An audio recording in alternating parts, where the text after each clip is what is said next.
নমস্কার বন্ধুরা, সকলকে স্বাগত জানাই সোনালি রান্নাবান্না চ্যানেলের পক্ষ থেকে খুবই সহজ আর দুর্দান্ত স্বাদের একটি রেসিপির সাথে।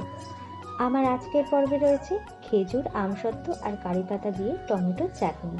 এই চাটনির রেসিপিটি আশা করছি সকলের খুব ভালো লাগবে। রান্নাটা করার জন্য প্রথমে কড়াইতে নিয়ে নিলাম 1 টেবিল চামচ সাদা তেল।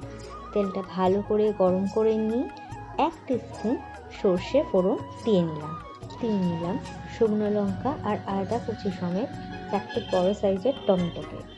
এখানে আমি মাঝারি করে কেটে নিয়েছি টমেটোর পিসগুলোকে। গ্যাসের ফ্লেমটাকে মিডিয়ামে রেখে এবারে 4-5 মিনিট মতো টমেটোটাকে সেদ্ধ হতে দেব। 5 মিনিট পর খুন্তির সাহায্যে টমেটোগুলোকে ভালো করে নাড়াচাড়া করে নিলাম।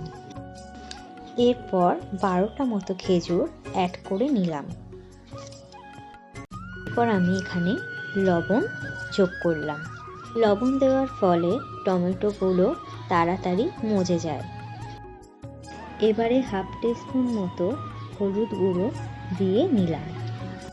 একটা খুন্তির সাহায্যে লবণ আর হলুদটাকে ভালো করে নাড়াচাড়া করে মিশিয়ে নেব। 1-1.5 মিনিট মতো নাড়াচাড়া করার পর দেখা যাচ্ছে টমেটোগুলোর থেকে জল বেরিয়ে এসছে আর টমেটোগুলো ভালো মতো মজে গিয়ে আস্তে আস্তে সেই জলে সেদ্ধ হতে শুরু করেছে। আমি এখানে কোনো এক্সট্রা জল অ্যাড করিনি, কারণ টমেটোর থেকেই যে জল বেরোবে সেই জলেই টমেটোগুলো ভালো মতো সেদ্ধ হয়ে যাবে। আরও 4-5 মিনিট মতো ভালো করে নাড়াচাড়া করার পর টুকরো করে রাখা আমসত্ত্বগুলো আমি এখানে দিয়ে নিলাম। গ্যাসের ফ্লেমটা লো রেখে এখানে আমসত্ত্ব, খেজুর আর টমেটোগুলোকে ভালো করে সেদ্ধ হতে দেব। সেদ্ধ হওয়া অবধি এখানে আমরা 10 মিনিট মতো অপেক্ষা করব। এরপর খুন্তির সাহায্যে টমেটোগুলো ভালো করে সেদ্ধ হলো কিনা একবার দেখে নেব। এখানে আমি চিনি অ্যাড করব না, তার পরিবর্তে অ্যাড করব দোকান থেকে কিনে আনা রসগোল্লার রস। সুতরাং আমি এখানে মিষ্টির রস দিয়ে টমেটোর চাটনিটা করব, তাই এখানে আমি মিষ্টির রস অ্যাড করে দিলাম এবং ঝোলটাকে ফুটতে দিলাম বেশ কিছুক্ষণ ধরে।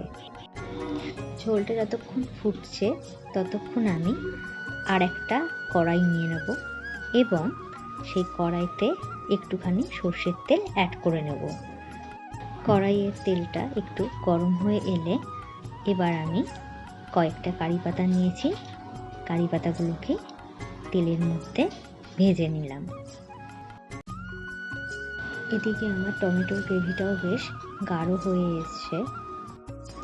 এবার আমি ভেজে নেওয়া কারি পাতাগুলো টমেটোর চাটনির মধ্যে দিয়ে নিলাম। বেশ চটজলদি বানিয়ে নিলাম টমেটো, খেজুর, আমসত্ত্বের এই চাটনিটি।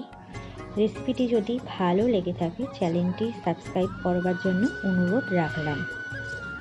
আমার চ্যানেলের রান্নাগুলো আপনাদের কেমন লাগছে সেগুলো প্লিজ কমেন্ট করে জানাতে ভুলবেন না।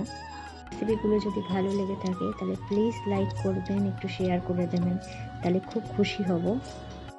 সকলে ভালো থাকবেন, সুস্থ থাকবেন, হাসি খুশি থাকবেন আর খুব খুব করে খেতে থাকবেন। আবার অন্য কোনো দিন অন্য কোনো রান্না নিয়ে হাজির হব এভাবেই। আর চলি, টাটা, বাই, সি ইউ।